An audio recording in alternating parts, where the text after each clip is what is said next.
When the compressor is faulty, high side pressure will be normal to low, and the low side pressure will be high. When ambient temperature is 27 degrees Celsius, 80 degrees Fahrenheit, and relative humidity is between 30 and 60%, the high side gauge will read between approximately 230 psi and 70 psi. Low side pressure will be above approximately 40 psi.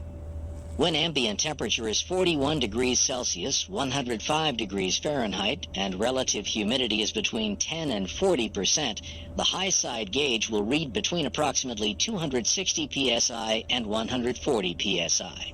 Low side pressure will be above approximately 40 psi.